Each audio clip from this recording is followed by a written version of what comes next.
had learned from December 1914 up through the end of 1916.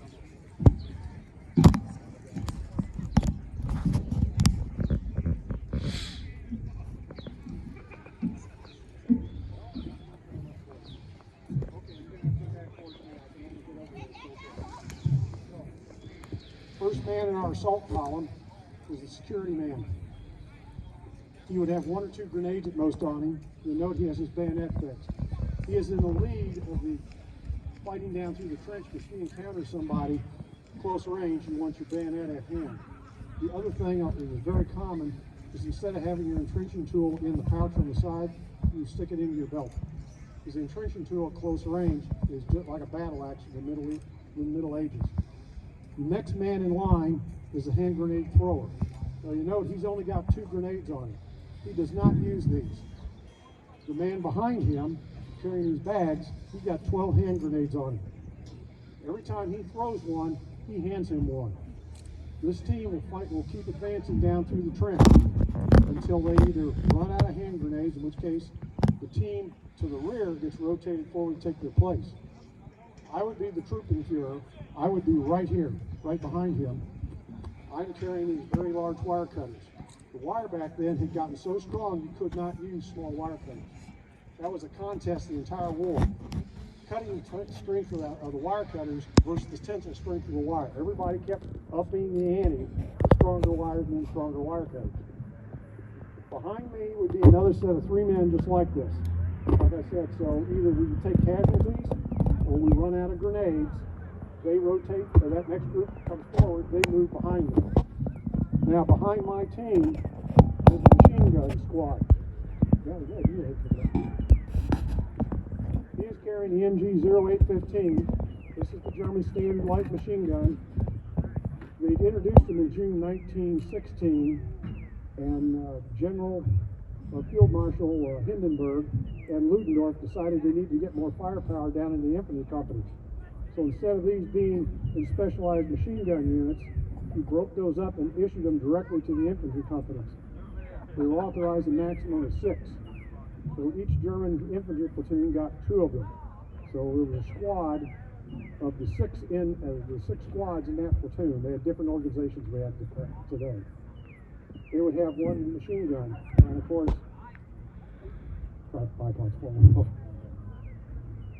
given the rate of fire on these things, one guy's firing the gun, everybody else is carrying ammunition.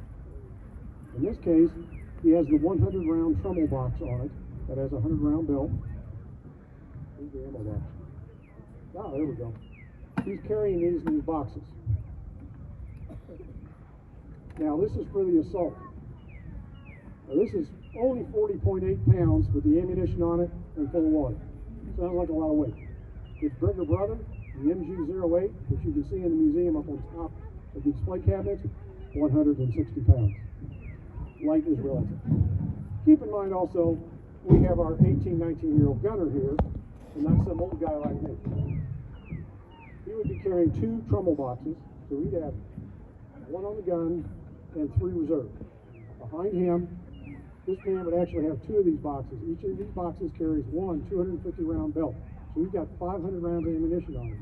In the assault, the Trumbull is very nice because it keeps the dirt off the belt, but you only got 100 rounds. So if we stop moving and go over to the defense, you'd immediately pull this off and switch over to the 250-round belt in the boxes. 250 rounds ready to fire is a lot more effective. This is a type of gun that almost won the war for I can't believe the artillery pass they use. We don't have the artillery. All right, we'll Abteilung, Stilgestan. Links, oh. Forward, march.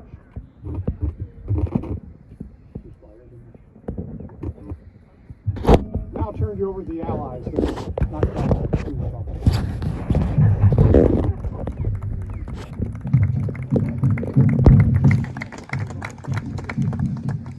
morning, everybody. Good morning. Thank you for coming out on this beautiful, beautiful Saturday. I feel like, how many are in town for the eclipse? This is something fun to do while we're in town. Yeah, I had a feeling more patriotic rifles here. We are representing French soldiers of World War I. We're called poilus, which in French means something like hairy ones or scruffy ones. Because during World War I, in the trenches and things, fresh water is hard to get. You'd rather drink it than shave with it. So men were not allowed, but it was basically permitted to become quite scruffy. And you see great big beards and mustaches, although that kind of goes away with gas. But you can learn more about gas if you come over to our display. We can explain how that killed the mustache in men's fashion, unfortunately. Until I guess today. I guess it's kind of coming back, thankfully. I was like, yeah. So, what we're wearing here is kind of a cross-section of what the French would wear in the war. They start off the war with my friends here on the left. Very very bright colors, large, red trim, red trousers as well. Neither one of them are wearing the red trousers. It's very visible. Now, of course, it's kind of a little bit overblown that these red trousers that the French were famous for got, hundreds of thousands of men killed. Is it because of the trousers, or is it because of the tactics the French army was using? It's more likely that they preferred an all-out attack.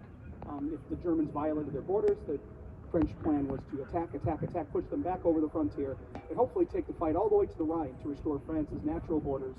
That's at the Rhine River, the left bank of the Rhine River. Unfortunately, because of these aggressive tactics and modern weapons, you guys heard from the Germans about their machine guns and the artillery. It just decimates this offensive attitude. And red pants kind of get the blame, although, do they really cause it? Probably not, but they very quickly disappear from the French uniform. So we start off the war with these navy, little iron blue they were called, jackets and coats and things. And what's interesting about the French uniform is that they wore the large wool coat. We would call it a greatcoat or an overcoat in English. This was the standard uniform. They had a short jacket, affectionately called a monkey jacket, because it was very short in the waist and the arms. But it was really this long coat that was worn more or less all year round over to the top of your uniform. Is it practical? Perhaps not, but is it warm? Absolutely, absolutely.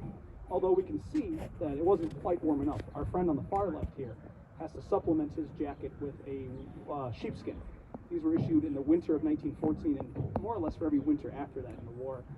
It's just a way to supplement another layer to stay warm and a little bit more waterproof too. You have a leather, it's a leather skin on the outside, keeps them a little bit drier. Hopefully a little bit warmer too, but maybe not. Now, our good friend here in the middle, I think everybody is drawing all the attention. He's very ornately dressed, let's say. Very mobile too, very baggy. So this is a Zouave. Now, the Zouave were a type of troop that was recruited from France's North African colonies. So remember at this time, France is a colonial power. They have colonies in Indochina, in Africa, and really the crown jewel of the French Empire is North Africa, the modern day countries of Algeria, Tunisia, and Morocco. And that Maghrebi, or Northern African Arabic style, was very popular with the French army. It had a lot of pizzazz, to use a modern word, a lot of élan, and you see troops were dressed in this style. Now, there would be some native North Africans who would wear this stuff, but mainly Slavs were mainly Europeans, right? Almost exclusively. So they were actually exclusively French or other Europeans who lived in North Africa, and they would dress in the native style, and they would fight like this, at least for a little while. By the end of the war, they transitioned to a very drab uniform, unfortunately, called moutard. It was a very khaki colored French mustard, if you know your French. So yeah, things change. And what I'm wearing is representative of the middle of the war. So by the middle of the war, they realized that as cool as the iron blue is, as cool as the baggy trousers are, it's not great for visibility, and also it's a lot of fabric. Look how much fabric you have to use to manufacture one pair of trousers. So as a result, there's a pretty much standardization on a breech style of trousers, something you could then tuck into what are called puttees, or what's the French word? Fondelier, basically leg wraps. They tie short little ankle boots, and they tie on the top of the boots to keep the dust out, the dirt out, especially the water out. And they settle on this unique color. So I kind of got a couple of examples. I'm wearing, the shade wasn't super consistent. It's called Horizon Blue. And they picked this color because they match the terrain of northern France, where most of the fighting is going on. The terrain of northern France has a lot of shale in the in the soil, and it's like a grayish color when it's churned up by artillery and men stomping on it through marching and things. So this horizon blue color, although it looks a little conspicuous to us today, in the terrain which it was designed for, northern France, it's quite effective. Not exactly a camouflage uniform like we would have today, but certainly less conspicuous than bright red trousers and iron blue coats, like we see here. And they would really stick with this shade until the end of the war, finally replacing it in the 1920s with a khaki color, like kind of like you see with the British one. Our allies who are absent from the show as usual, leaving the French to do all the work. I see. But they would switch to a khaki color uniform. Now, I've talked quite a bit, folks. If you have any questions, I encourage all of you. We've set up a display at the far end of the trench down there. You can enter the trench over here.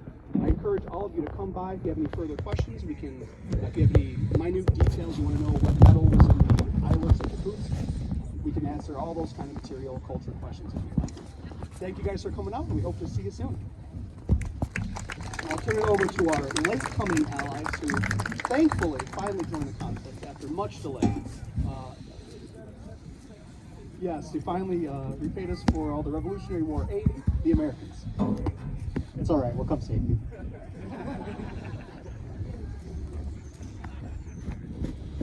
All right, ladies and gentlemen. So before you, I have a small example of some of the uniforms and equipment worn by the American Expeditionary Force during World War I. Of course, as we were latecomers to the conflict, we, on one hand, got to learn a lot of the lessons that the other allies learned over the course of the war before we even got into it.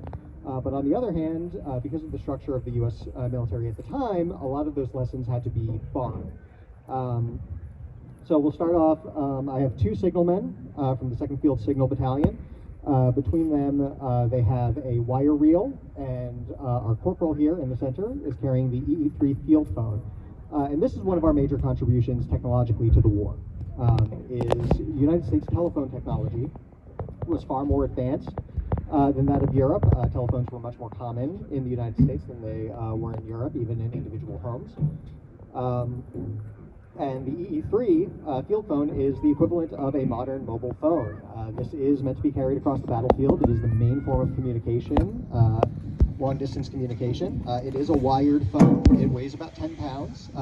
This is also why our signalmen are not carrying haversacks on their back. Most doughboys would have been wearing a haversack that carried your change of clothes, hygiene kit, your shelter half, which is your tent, your blankets, everything that you would need to survive and maintain yourself in the field. Our signalmen, because they have so much extra weight to carry between the wire and the phones and everything, do not carry haversacks on the assault. Now, coming into the war as late as we do, one has to remember that the United States of 1914, 1915, the United States military of that time, is not the military of today. The United States Army in particular is acting as basically a constabulary force on the American frontier and on the borders. The U.S. Army is not designed to fight near-peer adversaries. It's not designed to fight a European adversary. It's basically a frontier armed police force. So as a result, we come into World War I not having our own helmets, because it's not something we thought we needed. So we borrow the design of the British Brodie helmet. We call it the M1917 helmet.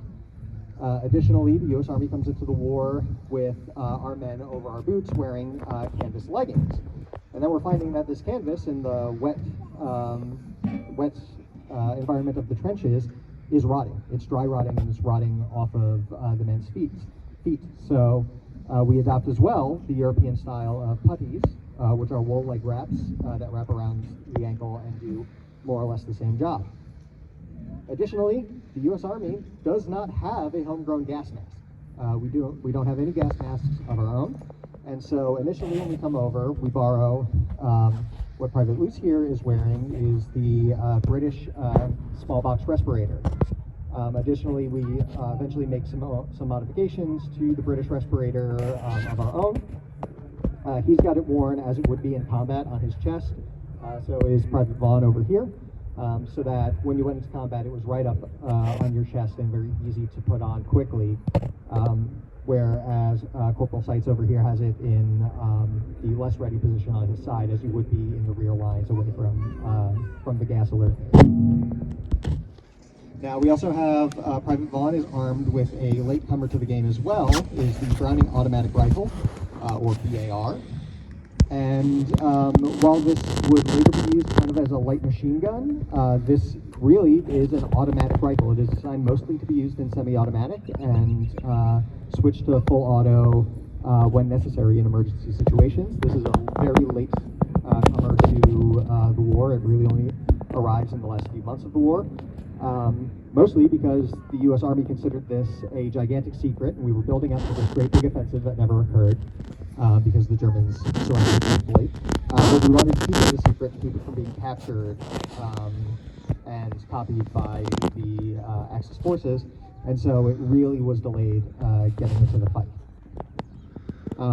Again, just like our French allies, if you guys have any other additional questions, anything about the minutiae of the equipment that we're carrying, the uniforms that we're wearing, anything like that, you can find our signalmen over in the gold tents yonder, and you can find the infantrymen mostly in this barn or shack or stables off to my right.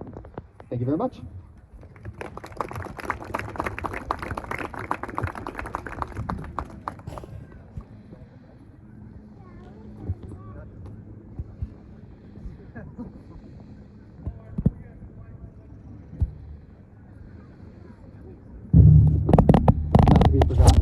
I will hand over the mic to our Russian ally as well.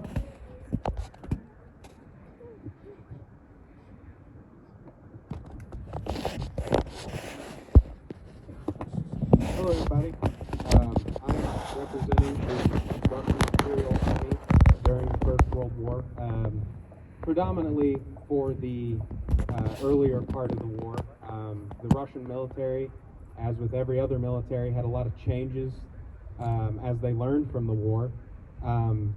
But the Russian army was one of the first armies to be mobilized during the crisis that led up to the First World War. Russia joined the war to defend Serbia, who was being warred upon by the Austro-Hungarian Empire, and the system of alliances that were in place at the time in Europe led to the French and the Belgians and the British and everybody else to get involved, but the Russians were one of the first, and they were the ones that were allied with the French. The Russian army was flawed in a lot of ways with how some of the communications worked. There wasn't a lot of communication between stuff like the artillery and the infantry, and they had a very old idea of warfare. Not to say that the Russian army was completely ineffective, because they did inflict large amounts of losses upon Central Powers forces, but if you look at the way that I am dressed, you can kind of tell that it's an older looking equipment system, kind of more of an 1800s style way of doing things, and most of this equipment is either early 1900s or late 1800s, with, you know, everything kind of being strapped on, you know, just a cross strap. I got an old style bread bag that's just a bag, nothing special to it. It's all simple and easy to produce, because the Russian army during the war was huge. Russia for a long time relied upon having a really large army and being able to field large amounts of conscripts, and it was kind of, they rested on this idea of having a steamroller, basically, the Russian steamroller. And with the way that World War I played out, that never really was as effective as it was in the previous century. And Russia would eventually face starvation and a lot of political unrest that led to one of the most brutal civil wars in modern history. And a lot of this equipment carried over to that as well. The Russian army was equipped with a bolt-action rifle, the Mosin Nagant. It is probably one of the most iconic rifles in history. It was one of the earlier ones out of the World War I rifles, being designed in 1891, and it would see usage all the way to this very day. It still pops up occasionally on modern battlefields. It's a reliable design, which is why it's still used today, though not officially used today. It's just kind of, if it's there, it gets used. It has an interesting bayonet compared to a lot of the other rifles of its time with a spike bayonet. This bayonet is a socket-style bayonet, and it is very similar to the ones that the Russian army would have used in 1812 to fight Napoleon. So they really found what they liked, and they stuck with it, and they continued to use this into the Second World War as well. The Russian army had a lot of issues with equipping its soldiers with some more modern things. It wasn't until later on that they would get stuff like helmets and even gas masks. They were kind of late to the game on a lot of that stuff, but they did have it in small numbers. Russia did send troops to some other places as well and fight on other fronts. There were some sent to France, I believe, and even down to Greece. But a lot of those soldiers, were they sometimes would get equipped with other people's stuff because it was logistically easier, and Russia was having a hard enough time equipping its own soldiers in its own territory.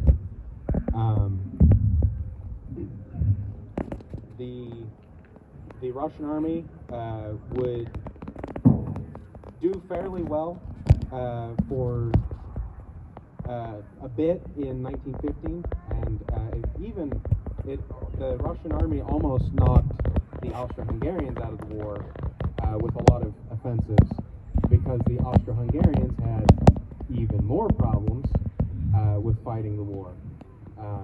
But the German army was able to reinforce the Austrians, and Russia was not able to keep going in the grind that is the First World War, and as I said, led to one of the most brutal civil wars in modern history. And eventually that would lead to the rise of the Bolsheviks and the Soviet Union. In 1922, they signed the treaty and formed the Soviet Union. And that is a massive part of our history even today, that affects everybody, with the relations between the United States and the Soviet Union. And that all starts back in World War I and what happened then. And I guess I'm it, so I'll let you guys go, and any questions, come and ask.